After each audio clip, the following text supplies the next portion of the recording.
Thank you for tuning in to this episode of Circle Back. Today, my guest is Tod Fetherling. He is an EC Hall of Famer and a serial entrepreneur. In this episode, he walks us through the very early days of the internet, how that intersected with his opportunity in healthcare at HCA, and then how he went on to found multiple companies, including being very involved in the foundation of the Entrepreneur Center itself. I think you're going to love this episode. We dive into all things tech, data, and family. As always, Circle Back is brought to you by the generosity of the Beth and Randy Chase family, as well as our friends at the Nashville Post. Thanks for tuning in. Welcome to this episode of Circle Back. My guest today is Tod Fetherling. Tod, welcome. Thank you. It's great to be back here. Yeah. We're going to get to that back here piece, but kick us off, like same question I asked a lot of these guests. What's the first thing that you can remember that you did that was entrepreneurial, or the first thing you did that made you think you were an entrepreneur? My story is probably not different than a lot of other people in Nashville. I got my first taste of entrepreneurialism at the HCA days. Yeah. Rick Scott and Lindy Richardson, my boss, came to me and said, "Hey, we want you to run this internet thing, And what year was that internet thing? 95. Oh, wow. Okay. Yeah. So I had a CompuServe account, so that probably made me more qualified than anybody else at corporate. But that was really the first time that I had to build a business from the scratch up. And we literally, within 18 months, were cash flow positive. Wow. So for a corporate department in 95, that was very unusual. I remember the first check I had to take down to Roz Elton in finance, and people were like, we don't do this. We make money off patient care. And I tried to make my case of why the internet was patient care and where I saw all of this stuff going. And now 30 years later, it's here. I think it's here to stay. So we're going to walk up to that point when you were at HCA and you had that opportunity. Tell us kind of where you grew up, how you ended up in that chair at HCA from that point, even through college, sort of background that gave you that first opportunity at what we might call entrepreneurship. But again, we'll detail that here in a second. So yeah, where'd you grow up and how'd you eventually make your way to Nashville? Well, I grew up about 10 miles that way. All right, so you're already here. Over the hill. Perfect. So That's right. In Madison, Hendersonville area. I was in debate in high school, so spent a lot of time researching, and that fueled my passion for data and market research, which is what I studied at the University of Tennessee. And so for me, when I got out of college, I knew I wanted to be director of research for a major corporation. Yeah. So that was my stated goal at the old ripe age of 21. And so it took me to 30 to get there at HCA. I went to Jewish Hospital in Louisville, and then wound up getting hired whenever Columbia merged with HCA up in Louisville at the time. And so my first full week of work, the media shows up, says, "Hey, we're moving to Nashville." I'm like, "Awesome.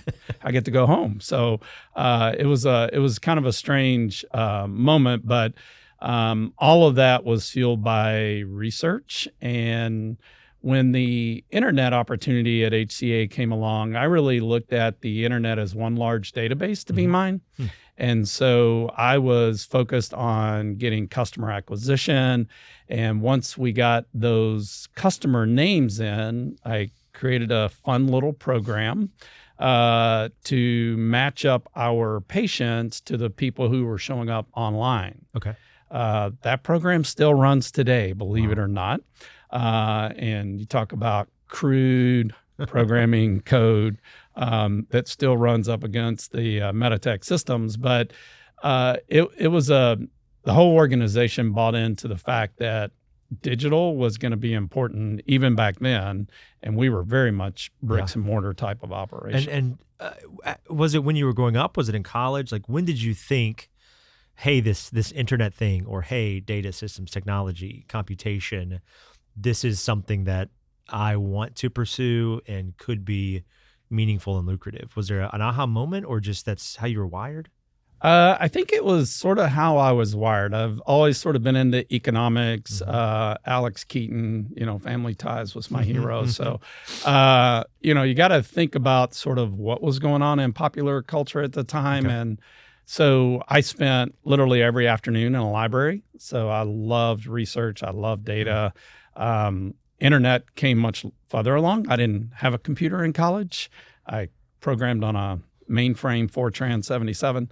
And so back in college, I wasn't thinking about internet protocols. It wasn't until 95. And really, Bruce Moore from Bernard Hodis, largest online classified advertiser in the world, really showed me like, if you just sort of pivot a little bit from classifieds to care, that might open up a few doors. And he was right. For that, obviously that's an awesome benchmark or trusted voice in terms of, hey, consider this. The healthcare aspect of all this, obviously Nashville being the healthcare capital that it is, and its rich history with HCA and that entire family tree. Did you think that at what point did you think that the healthcare vertical was where you were going to apply some of these passions and this background? That would probably have been spring of '89. Okay. I was bartending at Old Charlie's. Which one? The one on Murfreesboro Road. Yeah. So just ran into Greg Barnes, who used to be the president back then. Had a very specific way to make a martini. So I remember that even today. Yes. Great. He and Dave Wattel. And I got a call from Keckley Group, Paul Keckley, to come be a runner. And so 3 weeks later, I was doing my first project because I had the research background. And that's what got me into healthcare, and I've never looked back. Right place, right time, or what? Believe it or not, I think it's network connections. Okay. So my sister knew Diane Reese, who was working at the Keckley Group, and said, hey, my brother's looking for a job. He works really hard. Yeah. Rest is history. Makes a mean martini. What then? You had this late 80s, hey, healthcare is a way to apply it. And then leading up to the opportunity at HCA, because again, even then HCA it's a giant place now. It was a big place then too. What were they thinking? What do you remember from that commitment that opened the door for you then to do what you did in the mid-90s? I think it was the culture of the organization at the time, and Rick Scott and Tommy Frist and others that have shaped that culture so much. The owning your business, whether it's owning a share of the company or owning your department, that ownership was critical, and it was driven into every one of us. I remember we had these competitions that Herb Wong would create, whereby we would be competing against the hospital CEOs on how to run a hospital. And I always found that pretty fascinating. Like, you're a professional and I'm a research guy. How am I going to beat you? But they would put a big, bag of cash on the table, and we'd spend all weekend trying to basically run startup camps inside of the corporation. And it was so many great ideas got created. So many great ideas by the team members and the employees that are there participating. Yeah. And so I've always carried that through my whole career. And the goal of those was efficiency, was embracing new technology, was uncovering opportunities, cost savings. What, other than winning a big bag of cash in the middle of the table, what was some of the drive the bag of behind cash, that? I think, just drove competitiveness, Yeah, of course, right? of course. So I always bring it back to acronym EEBRI. Okay. So effective, efficient behavior by rational individuals. And that's what we were trying to do. So anywhere we could improve patient outcomes and reduce cost, that's where we spent our money, invested our time and energy. And what was there pushback at the time, given the privacy of? Okay, I think you've answered the question. What was some of that pushback of whether it was internal, external? Again, because those driving outcomes, reducing costs, who doesn't want that? Yeah, well, and I will tell you, if you go back and look, history is a great thing, right? You're a history major, right? Yeah, that's right. History is a great lesson for us because the only time we bent the cost curve in this country was in 1997. And so the opponents would often say, hey, you're doing too much too fast. It feels scary. You know, we had $100 million ad campaign. We were doing things that nobody had ever done in healthcare, and it had a big impact, right? Some would say maybe too much of a big impact because we sort of put a target on ourselves with Hillary and team from DC who eventually came, and the FBI visited us, and lots of fun stuff happened. So, but that's probably another whole podcast. That's right, exactly. The FBI Chronicles. So we're there in the mid-90s. This seems exciting. It seems innovative, sort of cutting edge, new technology, new opportunity, thinking like an owner. Walk us through that stint at HCA and then how that ended or morphed into your next thing. Yeah, so it ended in a really bizarre, strange way. So in July of 97, Rick and David were asked to step down. I, being the smart tech guy that I was, I got unplugged, went to Colorado for a week on a dude ranch with my wife. Another secret of success for entrepreneurs, have a great spouse who's very understanding. And so when we got back, my boss, Lindy, got fired in USA Today on Tuesday, and so we're following this, and I basically left instructions, don't call me unless I get fired or Lindy gets fired. So I get a call on Tuesday.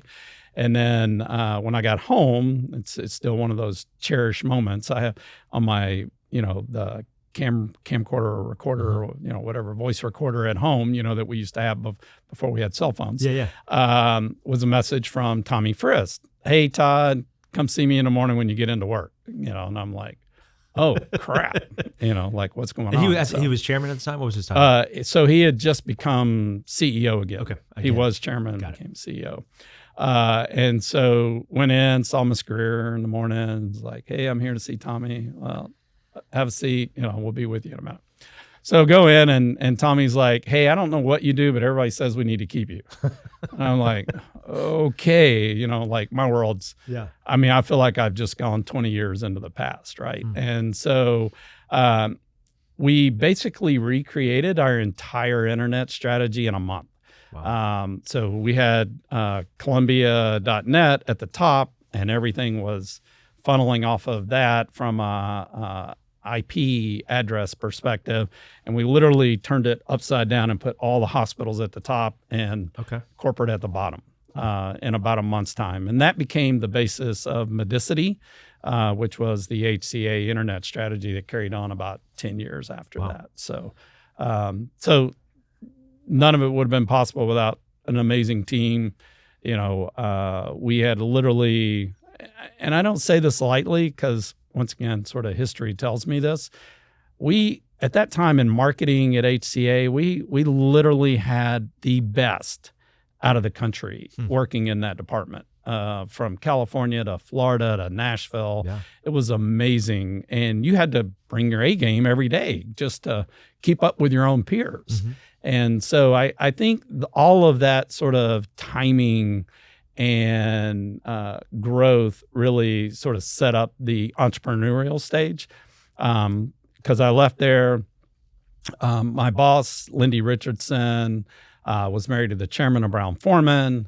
So they were like, hey, why don't you come help us at Jack Daniels? And we don't have interactive marketing. We put whiskey in barrels and wait 7 years, that kind of mentality. And so I went there, took the same sort of philosophy and approach that we had used at HCA, and built the first single barrel website, Gentleman Jack website, a bunch of wine websites, and saw the same effect happen, which is, growth in market share, customer satisfaction, more education, more engagement on a lot of different levels, both internal and external.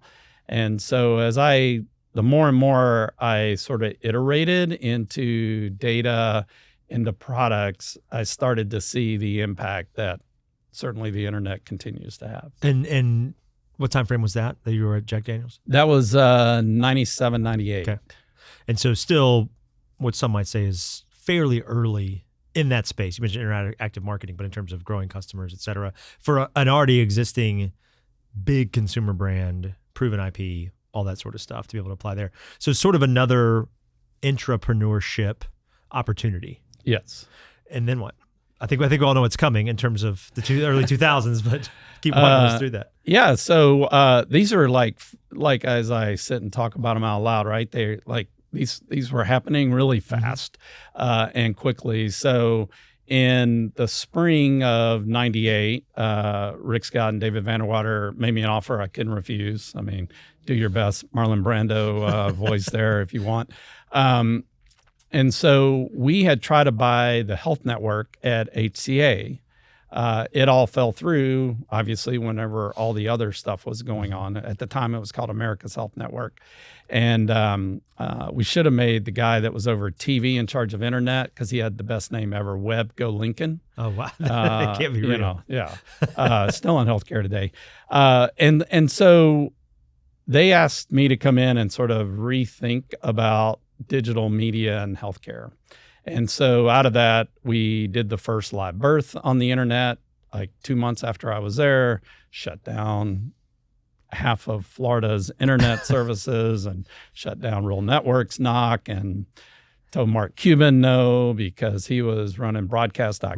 Right. He wanted all of our surgical events on there. And just for people to watch. Just for people to watch. Just for people to watch, yeah. So the live birth did about 1.4 million video streams in 4 hours. This is before YouTube and anything else was out there. On a not fast connection, I bet. We beat the Animal Kingdom launch from Disney that year. With a live Victoria's Secret's first runway show. So well, there you go. That needs to be either better celebrated or footnoted or something. So incredible. And Liz Poole, she was the one that came up with the idea. I don't take credit for any of that, but she's like, "Hey, how about we do a live birth?" And I'm like, "Okay," which I've learned over the years. Don't say no. You know, like, let's think about this and what it means. We had 3 women volunteer that were all due that day. And so then I was on the cover of National Enquirer the next week. Our birth mom had written some bad checks. And so it was just an insane period of time. And Fox came and bought us 3 months later. Wow. So Fox bought half the company, and then WebMD bought the other half. Okay. So and that was early 2000. And then, I mean, what you said earlier about HCA Brown-Forman, that seems like a whirlwind. This seems like a hurricane inside a tornado. I mean, that's a lot of speed. That's a lot of interest. But again, late 90s, that's when a lot of this stuff was also taking shape. I get it. Yeah. And, you know, it wasn't uncommon that Rick would call me on a Thursday and go, "Hey, I need you in London tomorrow morning." I'm like, how am I going to get to London? Sure. In 8 hours, you know? Yeah. It's like, "Hey, there's a flight leaving New York. You need to go to the airport now." Yeah. Take off. I'm just like, okay, let's go. So let's pause that real quick, because back to what you said earlier about one of your secrets to success as an entrepreneur is having an incredibly supportive spouse. So what was your wife doing at this point when you were like, "I got to be on the next plane to London"? She was pregnant, about to have our first kid. So, and were you like, "Hey, can we film this?" No. Okay, good. Just checking. I'm much smarter than that. Okay, good. But you know, it would be where I would take off for a couple of days and might be in South Africa, and we spent one of our anniversaries. I was in South Africa and she was in Mexico. So, you know, it was just, you just did what you had to do. But it was all kind of working towards building our family. So, you know, 4 kids later and 5 startups. Startups still outnumber the kids. So that's a positive in my side. Right. And so whirlwind, company gets sold, then what? So that was the first time I'm like, "Hey, I've done this for a bunch of other people. I need to go do it for myself." And how old were you at that point? Let's see. I would have been like 35. Okay. So I started Religent, and that was my opportunity to play in a sandbox a little bit. And it didn't work out the way I had planned. I thought I'd start a business and it would be slow. And, the first year I was working part-time. I had another full-time job. Okay. And so I hired a sales guy, Dwight Hasbrook, who now runs a barbecue joint in Maine. And a lot of the people I've worked with have become entrepreneurs. And I think it's because, like, for Dwight, I'm like, hey, I need you to run this business as a sales guy, and I'll help you nights and weekends wherever I can, but this is what we're going to do. And so our revenue got to like 300,000 in a year. And so, I had to tell my company that I was working for, First Consulting Group, like, hey, I need to go take a break. And they're like, oh, okay. So, and what is it? Because I think a lot of entrepreneurs listening may want a Dwight. That seems like a lot of trust to put in somebody. So how do you vet that or know if it's going to work out? Or have there been experiences where you also tried it and you didn't get a Dwight, you got a dud, and you had to? I got a lot pivot. of duds too. Okay. Yeah. You had to pivot real quick. So yeah, how do you know there's someone that you could trust to run? And that was sounded sort of like the company at the time, but even if it's just a division or a vertical or a sales channel. Yeah. Well, and I don't know if I can interview for it today. I'm getting a lot better at asking the right questions that tell me. He was very entrepreneurial minded. Okay. And so he wanted to run his own business. And I'm like, hey, let's go do this. Yeah. I funded everything, and we were able to get it up and running and make money, and pretty quickly. So I think, the thing I would say is like diligence.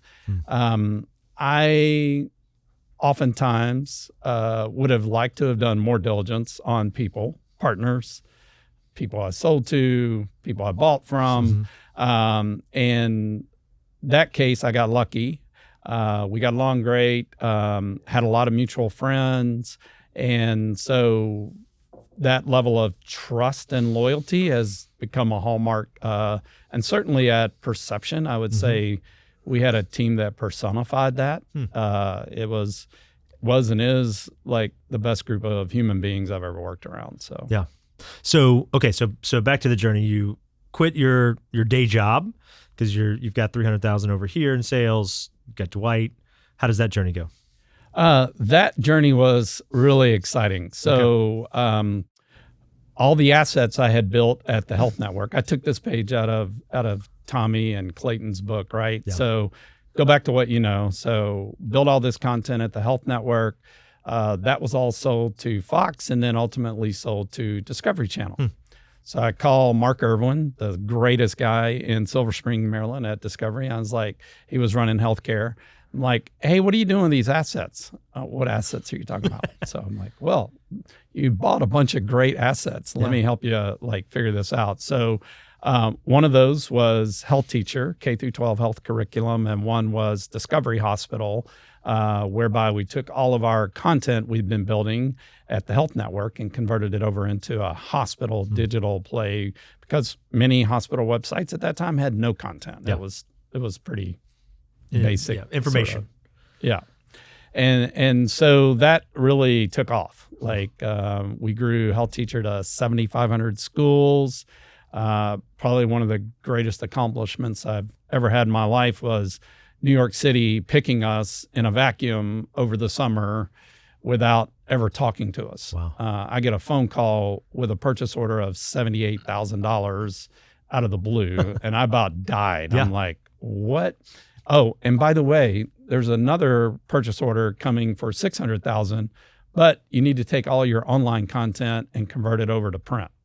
That's when the entrepreneurial gears kick into play. And we had 3 months to convert our entire library of 1,600 pages of content into printed catalogs, books. Because normally it's the other way around. Put this print online. Yes. And so, I mean, I'm sure maybe it is. Again, you got the first live birth on camera. It's just the first instance of someone wanting to go from digital, what was digital first? Into... It certainly was in the education space, because everybody else was in the book world. I was competing against the Glencos of the world and big, huge publishers. And we were the only one with K through 12 health content online. And then when we took it into print, we did it differently than all the textbook manufacturers, and that allowed us to sort of be a little more lean. and flexible. So, and did you think, you mentioned that's when really you thought the entrepreneurial gears were turning. Did you feel like, oh, I've made it, I'm a success, this is what I dreamed all along, this is my thing, look at me, this is... No, I never felt like that. Still don't feel like that today. Fair. I think that's maybe the work ethic and the hunger that was instilled by the parents. But no, there was really scary moments. So the New York City order, I had to get $125,000 in like 3 days from thin air. Yeah. So called my friend Kevin Marchetti at Pinnacle Bank. It's like, hey, I have a purchase order for $600,000. I need $125,000 to pay the printer so I can get the paper and get everything printed. Great printer in Louisville who I met at Jewish Hospital came through for me big time. And so, but we took a loan out on our house. Yeah. And my wife was not very happy about that. But she's like, hey, I get it. I think it's the right thing to do. Let's do this. So we finished that on like June 30th. It had to be delivered under lock and key to Moshe's warehouse in Queens. And so $600,000 worth of printed material. Yes. Wow. It was literally, I don't know if I slept for days or weeks, maybe. I don't know. It was a long time, no sleep. And so I remember the day, of course, back then, checks got mailed. Yeah. So they mailed 11 checks to our house. My wife goes to the mailbox and finds 11 checks with $600,000 in them. And I remember the scene like it was yesterday. She comes walking into my office just throwing these checks up in the air. And I'm like, the hell is going on? She's like, it's all going to be all right. That's right. We can pay back the loan. And so that seems like a huge success. What do you turn that into? Well, then we won Chicago and won state of Maryland, state of Florida. We started winning big contracts at that point. Similar, right? Turn digital into print and or vice versa? No, everybody wanted online. Yep. Except for New York City. Okay. And we were also able to start to do some philanthropic activities. So we donated enough curriculum in New Orleans after Katrina. We worked with a school down there to help sort of package it all together and get it out to the schools. And those are the moments where you're just so happy. And then we even back to the HCA days, I've got emails 30 years now where somebody's life was impacted by this content. We used to do physician chats on AOL at HCA, and one lady's like, hey, your doctor that you had on this week changed my whole life. Yeah. And if it weren't for the silly chat on AOL, I might still be suffering. And you're just like, okay, content and care really go together. And that's where we've got to like focus our time and energy. And that became like every business I started. Did you think at the time with winning these contracts and having this impact, or did you think, oh, I'm going to do this forever? I did it. I'm succeeding as an entrepreneur. We've taken the risk. We've worked really hard, and I know what I was meant to do. Or were you like, just like you had seen companies be sold, like, no, we're going to sell this and do something else? Or I'm probably naive in my thinking, but every job I ever take, I feel like it's going to be my last job. Okay. And so if we'd run Religent with Health Teacher and Discovery Hospital for the rest of my life, I think I'd have been pretty happy at that. Working at Jack Daniels for the rest of my life, yeah, sure, I'd have been really happy. But the concept of transactions, I have never shied away from, because when transactions are happening, people are making money. And so sometimes companies run their natural course. Other times it's a great accelerator. So Perception at Huron's a great example. Since we did that transaction, the revenues off of our platform have skyrocketed. I couldn't do that on my own. Right. I didn't have the capability to scale myself the way I wanted to, didn't have the capabilities and the resources to scale the team the way we wanted to. And so that became a great transaction for both sides. And that's really what you're looking for. The same thing on the health network. Fox got what it wanted. WebMD got what it wanted. Everybody was really happy. Rick Scott got a lot richer. So. How did the Religent ride come to an end? We sold that to Verismed. Scott McQuigg had a physician content service. I had hospitals and school teachers. And so we merged all of that together. Eventually, that became Go Noodle, with Health Teacher being the core of that. And so content that Anita Davis and I built, 2000, just kept paying dividends over and over, and still is today. So that's probably one of the things I'm also probably most proud of is every business I've ever started is still running. Wow. In some form or fashion. What do you attribute that to? That's very rare. Really great ideas. You're right. You're genius. Dumb luck, stupid. I don't know. I've always used research to figure out where to go next. And so the things I picked were all areas that I knew were going to grow for, infinity at this point. It feels like 30 years. This stuff is still being done every day. It's just being done differently, faster, better. Visualizations have really, I think, opened up a lot of people's eyes to what's available in this data analytics, machine learning world that we're living in today. So that's what happens with Religent. And then what do you do? So I spent a year. I was over product, and so one of my loves of my life is getting into product, talking to customers, figuring out how to make things better and not make things so difficult. And then July of 2008 rolls around, and I decide I need to go do something else. Okay. So because you were bored, because you were. It was just time. Okay. And just was on the board, the founding secretary for the EC. After 7 years, I'm like, I'm keeping other people from volunteering and providing service to the organization. And I've been a big proponent on a lot of boards that there needs to be terms and just like Congress, let's get some term limits going, and fresh ideas, fresh energy always brings a lot to the table. And I felt like I needed to do something different. And so started on a home construction project, added an addition onto the back of the house. And that's when the NTC called and,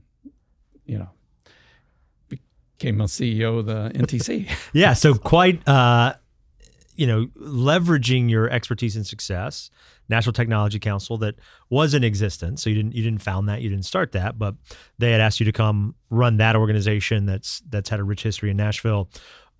Why did you say yes to that opportunity? I said yes ultimately because of the vision. Okay. Beth Chase, Andy Flack, Chris Sloan, others described what they wanted to create. And so the first 30 days I did a listening tour. Probably you did something similar. Yep. And it was sad because I found out our brand was old and stodgy. Not Clark probably remembers, but we had these plugs like RJ44s and different plugs as an outline of the city of Nashville. Oh, great. Okay. And it was archaic. And so I did a process I call a brand print, go through and sort of discover what all of the corporate citizens, the entrepreneurs, the techies all wanted. This was late 98. One of the famous stories was my entire presentation was taken over at bar camp at the Predators, and Helen and Jackson and a bunch of other people just took over my presentation. They're like, "Hey, I know you came here to tell us about the NTC." I wasn't even in the job yet. I hadn't even started. Oh, wow. And so they wanted me to, speak, and I was like, "Well, hey, what do y'all want?" Yeah. And you got it. They told I you. got it. Yeah. And so we rebranded the Nashville Tech Council. We were able to do some pretty innovative things like the awards program. Jeff Constantine and Andy and Glenn had sort of started T3 initiative before I got there, but we took that and sort of embraced it and grew the heck out of that thing and really impacted the tech workforce. We worked with the chamber on Work at Nashville, which was a big campaign that led to some of the New York Times article and all of that. And so it was just a crazy, insane time period. And literally exact same time I'm doing the brand print is when Janet and Ralph come to me with a 2-page document from Bobby Frist and Mike Smerling representing 70 people's work on entrepreneurialism as part of partnership 2020, Yes, partnership 2020. And so I'm like, what do you want me to do with this? And they're like, well, we want you to run this. Yeah. And I'm like, I have a day job at the NTC. Yeah. So Janet and I sat down, we sort of figured out a plan on what we ought to do and where we should focus our time and energy. We went and took Mayor Carl Dean to Atlanta and San Francisco and LA and showed him what was going on in the tech world and other parts of the country and what the vision was here. And all of that led to the creation of entrepreneurcenter.com.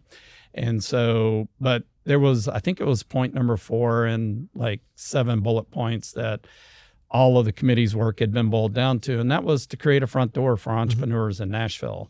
And so I took that to heart, meaning we got to find a building. Actual door, yeah. We got to go do some things like that. We're going to be uncomfortable, but it was right in my wheelhouse. And we found Joe Kostelski along the way, probably the best product manager I ever worked with, and he was able to bring clarity to our vision and what we were trying to do. We had 4 unbelievable students out of Vanderbilt's accelerator program. We put them in a hot box in Janet's office for the summer and went heads down and basically built the curriculum and the foundation for what we're sitting in today. And talk to me about Nashville in that time, because I do think when you look at probably that 10-year window, I'll call it from 05 to 15, a lot of these ideas that have been taking shape for a while from a lot of people, from these organizations, start to come out of the ground, literally, Music City Center, this building, et cetera. And the organizations like the one you were running, Tech Council, you mentioned the Chamber, that existed for a while, continue to become more powerful, not, in my mind, not in a negative way, but in a way to get good stuff done. What you've mentioned lots of people, lots of names. There really seems to have been in that era, and I don't think it's gone away, but in that era, there was a really concentrated effort on let's work together to do epic stuff. Was that true? What was that vibe? How did it feel back then? Because maybe I compared too many things to starting. It's the same as starting a company or running a startup. But were there overlaps at the time of we're doing this new thing? It's important for the city. Let's just get it done. Let's go. Oh yeah, there was friction, and so contrary to advice I got, I invited one of our staunchest critics onto my board. Okay. And said, you got to help me figure this out. If you're not going to be a part of it, then you get what you get. and so people were like, well, that's pretty bold, Tod. And I'm like, well, I don't know how else to solve problems on a community-wide basis. There was a really good book out about Dallas and economic development that was out at about the same time. And so I read that book and I was like, okay. And they were talking about post-Kennedy assassination and how the city started to rebuild and create, and it took collaboration. And so Ralph and Janet were amazing partners.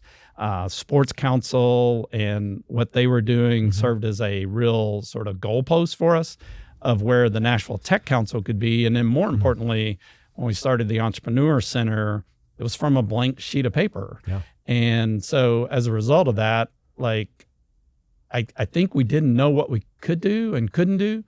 And so similar to being at HCA and trying to create an internet strategy where there's none there, I always go back to 2 things: get shit done, GSD, and be curious. Yeah. And so along the way, I would go talk to people at the Arts Commission and people who are still here in this building today and go, what am I missing here? Help me figure this thing out. And like, Nashville was so collaborative back then. It was crazy. Like, we could say we're having a meeting on Thursday and like the 10 most powerful people in the city would show up. Yeah. because it was important and everybody wanted to make sure the city sort of took advantage of what was going on. Yeah, and I don't want to say that their egos weren't also present, but it seems like at the right time, egos would take a backseat to a higher objective. Yeah, I think that is definitely true. I know at the Tech Council that happened a lot. Even with the formation of this building, our original vision is one wing would be Entrepreneur Center and one wing would have been the Tech Council, right? And so those opposite offices were Bertram and I's offices. I left, unfortunately, before I got to move in here, but that was the plan. And so I don't want to say, it's a really bad word, so I won't say that, but we sort of took a backseat in a couple of areas to grow everything. And as a result, like we were matching up better, we were doing a much better job matching up entrepreneurs with tech co-founders. Got it. And that accelerated a lot of new company development that we hadn't had before. And so this became a soup bowl for people to sort of get to know each other. And we had a lot of dating kind of things going on, like, hey, you need to go meet this person. Y'all are talking about the same thing. I don't want to see you compete. And oftentimes they just come together, meld both ideas, and be stronger off and be better. So you didn't get to move in. Where'd you go? So we had started a business at the EC called Stratasan, and that was a outgrowth of the analytics work that we had done at Religent. Had a client, Conway, Arkansas, call me and go, hey, I need those use rates that you're always providing me. And I'm like, well, I don't do that anymore. No, I really need them. I'll pay you. And so I was like, okay, well, let's reformulate that. And so met with Jason Moore and Brian, and they were over at CenterSource at the time. And I was like, hey, I need these use rates created, but I want to do it in a way that's digital. I don't ever want to have to do this again in my life, because I've literally been doing it every year for 20 years.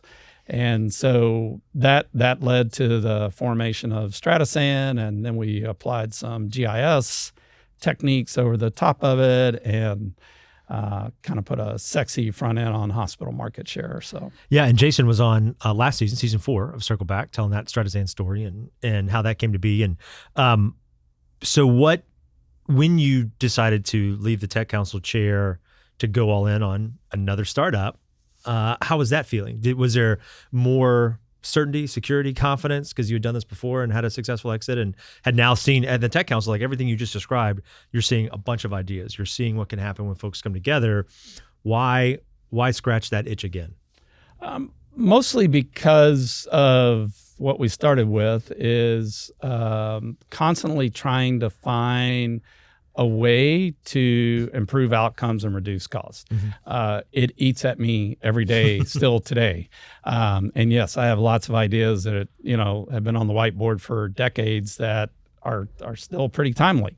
But that's why I wanted to do that, and to really understand how we could use analytics to impact hospitals, and had an impact.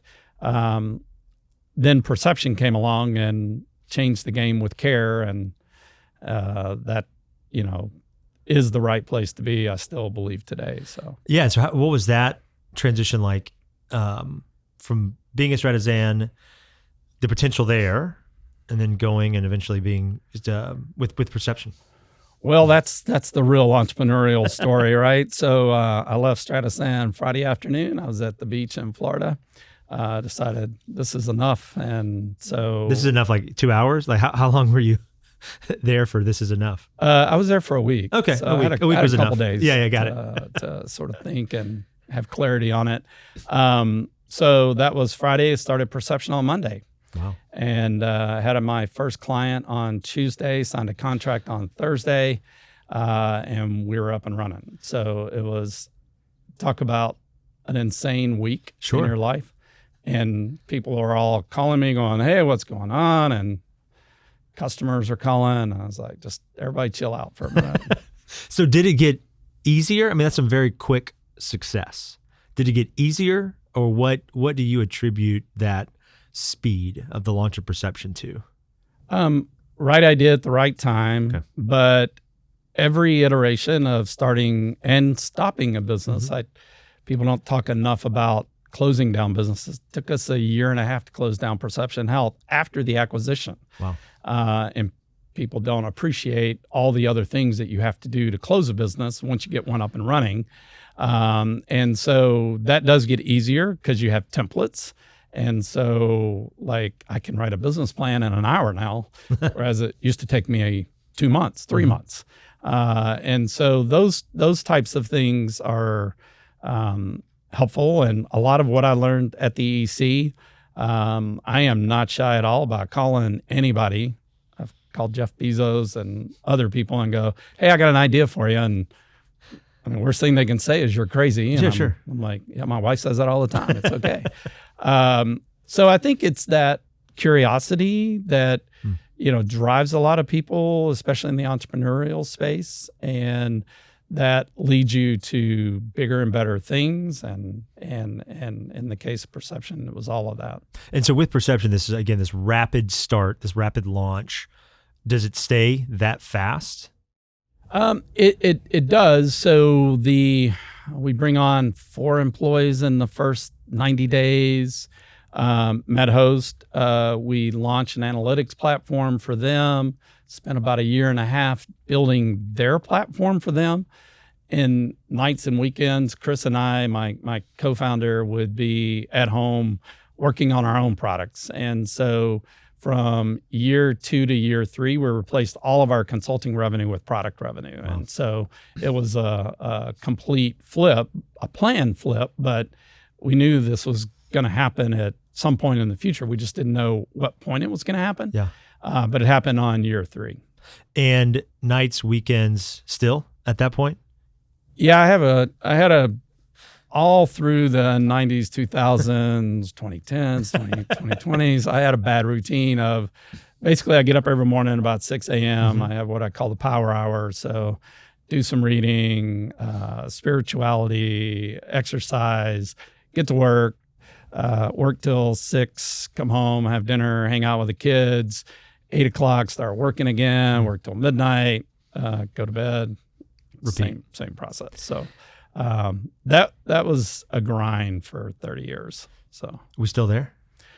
No. Okay. I retired. So now Sure. I'm, playing golf, sleeping in late, working on a lot of home projects, still doing the construction thing. There you go.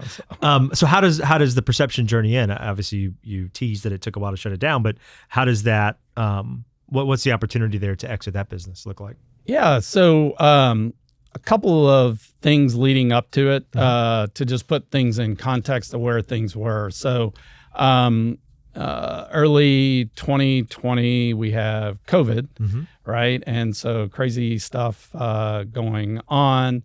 And we, let's back that up. Was it summer of 2020? Chris, my co-founder, has a heart attack at the office. I'm downtown at HealthStream's building, 4:30 on a Friday or Tuesday afternoon, and can't get to Cool Springs fast enough, right? And so EMS comes and he eventually dies that night. And so our whole company was shocked, like literally shocked. So the next day I had a call I needed to be on at the office. And so I could have taken it home, but like I would go to the office and I didn't know what to do. I was in a daze, and everything they say about grief is, 100%, whether it's a business partner or a marital partner. But I'm on this call and I start hearing people and I'm like, what the heck is going on? Well, the team is like coming in and I'm like, what are y'all doing here? Go home. And they're like, we don't want to be at home. Yeah. So we all went to lunch that day, spent hours at lunch and talked through everything. And so we scaled back, and then COVID hit. We just started getting our footing back from a development product perspective, and then COVID hit. And then we shifted like almost all of our resources over to COVID reporting. And then finally about July, the business all came back to life.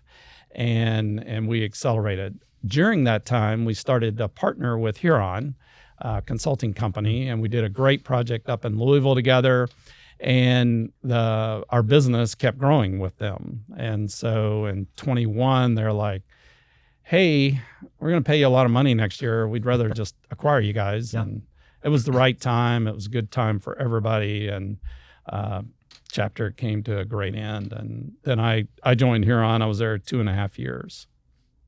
And with that unexpected, the death of a partner, I assume nothing can prepare. That's not a class we teach here in terms of how to navigate through that, how to lead through that, how to persevere through that. You mentioned picking the right partner at home. Was that occurrence all the more devastating? I mean, sounds like Chris was the right partner and the right opportunity, and all these things were just he's the clicking. best partner I ever had. Yeah. His creativeness, his energy level was second to none. I called him the Swiss Army knife of technology. I can't tell you how many times I'd come home and go, Chris, we gotta do this, from being out on the road with customers all week.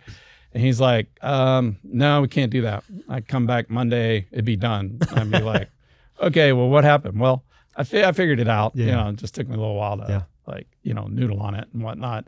And that team that we had made us closer, for sure. And so we all banded together, which you hear a lot of stories, whether they're professional football teams or business teams, and there's not a course on it. The second day I was in the office, everybody's like, I can't be here anymore at all. I'm like, well, what am I supposed to do? Like, we've got business and jobs. Yeah. Well, I don't know. Figure it out, Todd. So I went down to the landlord's office and I was like, I need another office tomorrow. Yeah. Like literally tomorrow. What do you have? He goes, well, I have an open space here and I've got an open space in another building. So I put all those salespeople that I had found along the way over in the other building. And then we moved everybody overnight into a new office. Just a new space. And like, everybody's like, oh my God, I'm so happy. By the way, we went 50% less space. So everybody was sitting on top of each other, and it was crazy insane. So, and then Huron acquires you, work there for a little bit, and then you decide to hang it up? Yeah, I got to a point, a lot happened when I was 21, right? So I knew I wanted to be director of research at a big corporation. I wanted to be a millionaire, and I wanted to retire at 59 and a half. So I have a piece of paper at home still. And I wanted to get married. Don't forget that. Probably the best thing I ever did. And so I'd always had that goal that's what I was going to do, and timing got around and it was the right time. Chris and I talked about it all the time when we were starting Perception, that would have been the 10-year mark, and we're either going to make this into a success and go do something else, or, so we had that 10-year horizon. And so it all the pieces came into place. And now you're done. No more startups. Well, that's what my wife has told me. Fair enough. I can do single person things. Okay. But I can't have investors and I can't have employees. So those are the things that stress her out the most. What do you based on your experience, based on your background, let's kind of bring this back to Nashville. What are you most excited about when it comes to our startup ecosystem, whether that's, again, given the fact you did so many things so early, especially in healthcare technology? Where does Nashville sit? What are some of the challenges, but what are you excited about and looking forward to from where you sit now? Not just with your experience, but also the role you play as an advisor, as a voice in this town. I am super excited because of the energy that I see. Back when we started the EC, we estimated there were probably 400 business plans running around. I think today it's probably 4,000. Sure. And so the diversity of new thinking that has come into this city is unparalleled. And it gets me so excited. I meet so many like amazing, smart, bright people that are focused on solving a problem. And any really good business, you got to solve a problem for customers. And I think that's the thing that gives me the most hope and promise. At the same time, Nashville, to me, has always led the country in collaboration. I always attribute it to songwriters because the way they operate, I think, permeates into the rest of our culture. But this is one of the friendliest towns. If you need to get a meeting with somebody, you can get a meeting with somebody. And you need to be prepared. Right. You need to act with integrity, because I would also argue that integrity is a big piece of our ecosystem here in town. But there are unbelievable ideas that are coming out. I think the university side, I always go back to workforce as what's going to keep Nashville number one. And there's 3 ways to grow the workforce. You can either organically grow it, K through 12, universities, on into the ecosystem. You can recruit it in from out of town, or you can retrain it. And we've done all 3 of those things here in Nashville. And so I think it's going to create opportunities that we have in this city, this state, that other people can't. And to add on to that, I've been beating this drum for decades now. There's 2 things that we do really well in Nashville that nobody ever talks about. One of those is transactions. So I think we're in the 10 to 20 billion a day in transactions that flow through the city. Probably puts us behind New York, Chicago, and Charlotte. And people don't appreciate that. The other thing is we are the supercomputing hub of the world, with Oak Ridge and now the data center that Musk is building in Memphis. Like, if we don't tap into that as entrepreneurs, shame on us. And so I've always run up to Oak Ridge periodically to check under the covers. What's new? What are y'all doing? And mind-blowing activities. That's fantastic. Thank you, Tod Fetherling. Appreciate the time you've given us today. Thank you for all that you're doing for the EC and the city. It's as history will tell us, these are all important activities. Well, thank you.